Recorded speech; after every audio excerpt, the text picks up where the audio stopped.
ಈ ರಾಜ್ಯದಲ್ಲಿ ಈ ರೀತಿ ಆದಂಥ ಸ್ಥಳಗಳಲ್ಲಿ ಕೆಲಸ ಮಾಡಿದಂಥ ಅನುಭವಿ ತಜ್ಞನ ಇಂಜಿನಿಯರ್ಗಳನ್ನ ಕರೆಸಿದ್ವಿ. ಈಗಾಗಲೇ ಒಬ್ಬರು ಬಂದು ಅದನ್ನು ರಿಸ್ಟೋರ್ ಮಾಡುವಂಥ ಕೆಲಸಕ್ಕೆ ಚಾಲನೆಯನ್ನು ಕೊಟ್ಟಿದ್ದಾರೆ. ಇನ್ನು ಉಳಿದಂಥ ಇನ್ನೂ 4 ತಂಡ ಇಲ್ಲಿ ಬರ್ತಾ ಇದೆ. ಶೀಘ್ರದಲ್ಲೇ ಬಂದು ಅದನ್ನು ರಿಸ್ಟೋರ್ ಮಾಡೋದಕ್ಕೆ ಎಲ್ಲ ಏನೇನು ಪ್ರಯತ್ನಗಳಾಗಬೇಕು ಅದನ್ನು ಮಾಡ್ತೀವಿ. ಮುಂಜಾಗ್ರತೆ ಕ್ರಮವಾಗಿ ಕೆಳಗಡೆ ಏನದು ವಾಲ್ ಏನಾದ್ರು ಬಿದ್ದೋದ್ರೆ ಮುಂದೆ ಏನು ಅನಾಹುತ ಆಗಬಾರ್ದು ಅನ್ನೋ ದೃಷ್ಟಿಯಲ್ಲಿ ಕೆಳಗಡೆ ಇರುವಂಥ ಎಲ್ಲ ಮನೆಯವ್ರನ್ನ ಸ್ಥಳಾಂತರ ಮಾಡಿಸಿದ್ವಿ. ಆಮೇಲೆ ಅಲ್ಲಿ ಏನು 2 ವೇ ಇತ್ತು ಅದನ್ನು 1 ವೇ ಕ್ಲೋಸ್ ಮಾಡಿ 1 ವೇ ಮಾರ್ಗಕ್ಕೆ ವಾಹನಗಳನ್ನ ಓಡಾಡೋದಕ್ಕೆ ಅವಕಾಶ ಮಾಡಿಕೊಟ್ಟಿದ್ವಿ. ನಮ್ಮ ಅಧಿಕಾರಿಗಳು, ನಮ್ಮ ಕಾರ್ಯಕರ್ತರು ಎಲ್ಲರೂ ಈ ಏನು ಮುಂಜಾಗ್ರತಾ ಕ್ರಮ ವಹಿಸ್ಬೇಕು ಅದ್ರ ಬಗ್ಗೆ ಎಲ್ಲ ಮಾಡಿದ್ದಾರೆ.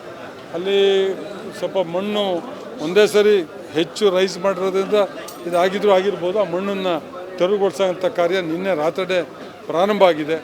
ಗುತ್ತಿಗೆದಾರರು, PRD ಇಂಜಿನಿಯರ್ಸು, ತಹಸೀಲ್ದಾರರು, ಸಂಬಂಧಪಟ್ಟಂಥ ಎಲ್ಲ ಅಧಿಕಾರಿಗಳು ಇಲ್ಲಿ ಬಿಟ್ಟು ಅದನ್ನು ಕೆಲಸ ಮಾಡ್ತಾಯಿದ್ದಾರೆ. ಹಾಗಾಗಿ ಆಮೇಲೆ ಇದನ್ನು ನಾವು ಸರ್ಕಾರದ ಗಮನಕ್ಕೂ ತಂದಿದ್ವಿ.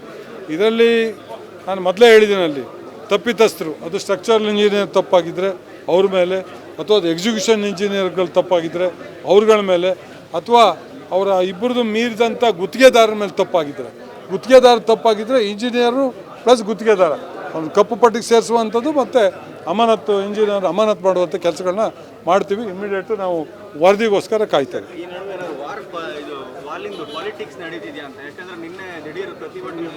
ಅದು ಪೊಲಿಟಿಕ್ಸ್ ಮಾಡ್ತಾರಲ್ಲ ಅವ್ರು ಬಂದು ಇಲ್ಲಿ ಪ್ರತಿಭಟನೆ ಮಾಡಿದ್ದು ನಾನು ಸ್ವಾಗತ ಮಾಡ್ತೀನಿ. ಪ್ರತಿಭಟನೆ ಮಾಡಿ ಸರ್ಕಾರದ ಗಮನಕ್ಕೆ, ಚುನಾಯಿತ ಪ್ರತಿಗಳ ನನ್ನ ಗಮನಕ್ಕೆ, ಪ್ಲಸ್ ಏನು ಅಧಿಕಾರಿಗಳಿದೆ ಅವ್ರ ಗಮನಕ್ಕೆ ತಂದಿದ್ದಕ್ಕೆ ನಾನು ಅವ್ರನ್ನ ಸ್ವಾಗತ ಮಾಡ್ತೀನಿ. ಇದು ಎಲ್ಲರೂ ಕರ್ತೆ. ಅವ್ರ ಜಾಗದಲ್ಲಿ ನಾನಿದ್ರು ಆ ಕೆಲಸ ಮಾಡ್ತಾಯಿದ್ದೆ. ನಾನೇ ಇದ್ರೂ ವಿರೋಧ ಪಕ್ಷನಾಗಿದ್ದು ನಾನು ಆ ಕೆಲಸ ಮಾಡ್ತಿದ್ದೆ. ಅದನ್ನು ಭಾಳ ಮುಕ್ತ ಕಂಠದಿಂದ ನಾನು ಸ್ವಾಗತ ಮಾಡ್ತೀನಿ. ಆದರೆ ಅಲ್ಲಿ ಕೆಲವು ಈ ಬಾಲಿಶ ಹೇಳಿಕೆ ಮಾಡಿದಾರಲ್ಲ, ಬಾಲಿಶ ಹೇಳಿಕೆಗಳು ಅಂದರೆ ನಾನು ಅಲ್ಲಿ ಒಳಗಡೆ ಹೇಳಿದೆ, ಒಂದು ಕಾಯಿಲೆ ಇದೆ ಕಾಮಾಲೆ ರೋಗ ಅಂತೇಳಿ, ಅರ್ಶಿನ ಮುಂಡಿಗೆ ರೋಗ ಬರುತ್ತದೆ ಕಾಯಿಲೆ ಮನುಷ್ಯರಿಗೆ. ಅವನು ಅದು ಮೈಯೆಲ್ಲ ಎಲ್ಲೋ ಆಗೋಂಥದ್ದು, ಕಣ್ಣೆಲ್ಲೋ ಆಗೋಂಥದ್ದು, ಅವನಿಗೆ ಅದು ನೋಡಿದಾರೆಲ್ಲ ಎಲ್ಲೋ ಆಗೇ ಕಾಣ್ತಾರೆ. ಅದು ಅವರಿಗೆ ಇರೋ ಬುದ್ಧಿನ ನಮ್ಗಳಿಗೆ ಹೇಳಿದ್ದಾರೆ, ನಮ್ಮ ಯಾರಿಗೂ ಇಲ್ಲ, ನಮ್ಮ ಪಕ್ಷದವರಿಗೆ. ಅದು ಅವ್ರಿಗಿರೋ ಬುದ್ಧಿ. ಅವ್ರದ್ದು ಇಂಥ ಆರೋಪಗಳು, ಇಂಥ ಬಾಲಿಷ್ಟ ಹೇಳಿಕೆಗಳು ನಿರಂತರವಾಗಿ ಕೊಡ್ತಾ ಇರ್ತಾರೆ. ಅವರ ಜಾಯಮಾನ ಅದು. ಅವ್ರ ಕಾಲದಲ್ಲಿ ಎಷ್ಟು ಇಂಥ ಪ್ರಕರಣಗಳಾಗಿದ್ದಾವೆ, ಯಾರು ರಿಸ್ಟೋರ್ ಮಾಡಿದಾರಾ? ನಾನು MLA ಆದಮೇಲೆ ಅವ್ರ ಕಾಲದಲ್ಲಿ ಎಲ್ಲ 50-100 ಅಡಿ ಕೊಚ್ಚೋದಂಥ ವಾಲ್ಗಳನ್ನ ವಾಪಸ್ಸು ನಾವು ರಿಸ್ಟೋರ್ ಮಾಡಿಕೊಟ್ಟಿದ್ದೀವಿ. ಇಲ್ಲೇ ನೇರ್ಲುಕುಡಿಗೆ ಇರ್ಬೋದು, ಬಸರಿಕಟ್ಟೆ ಇರ್ಬೋದು, ಅಥವಾ ದುಬ್ಳ ವಾಲ್ಗಳಿರ್ಬೋದು. ಹೋಗಿ ನೋಡಿ, ಇವತ್ತು ಬಿದ್ದಿದ್ದಾವೆ, ಕಣ್ಣಿಗೆ ಕಾಣೋದಿಲ್ಲ. ಇಲ್ಲಿ ಮಾಡಿದಂತ ಕಾಂಟ್ರಾಕ್ಟರ್ ಮತ್ತೆ ನಿಮ್ಮ ಮನೆ ಹತ್ರ ಮಾಡಿದಂತ ಕಾಂಟ್ರಾಕ್ಟರ್ ಇಬ್ರು ಒಂದೇ. ಇಲ್ಲಿ ವಾಲ್ ಮಾಡಿರೋದು ಬಿದ್ದಿದೆ, ನಿಮ್ಮ ಮನೆ ಹತ್ರ ಚೆನ್ನಾಗಿದೆ, ಇಲ್ಲಿಯ ಫಂಡ್ಗಳನ್ನು ಅಲ್ಲಿ ತಗೊಂಡೋಗಿದ್ದಾರೆ. ಅದು ನಮ್ಮ ಮನೆ, ಅದನ್ನು ಅವರು ತನಿಖೆ ಮಾಡಿಸ್ಲಿ. ನಮ್ಮ ಮನೆಗೆ ಸರ್ಕಾರದಾಗಲಿ ಯಾವುದಾದ್ರೂ ನನ್ನ ಮನೆಗೆ ₹1 ಯೂಸ್ ಮಾಡಿದರೆ ನಾನು ಶಾಸಕ ಸ್ಥಾನಕ್ಕೆ ರಾಜೀನಾಮೆ ಕೊಡ್ತೀನಿ. ಅಂಥ ಅಗತ್ಯನೂ ಇಲ್ಲ ನನಗೆ. ನಾನು ಹೇಳಿದ್ನಲ್ಲ, ಅಂಥ ಅಗತ್ಯ ನನಗೆ ಬೇಕಾಗಿಲ್ಲ. ನಾವು ನಮ್ಮ ಸ್ವಂತ ನನ್ನ ಗುತ್ತಿಗೆ ಮಾಡಿದನು ಚಿಕ್ಕಮಗಳೂರಲ್ಲಿದ್ದಾನೆ, ಆಯಿತಾ?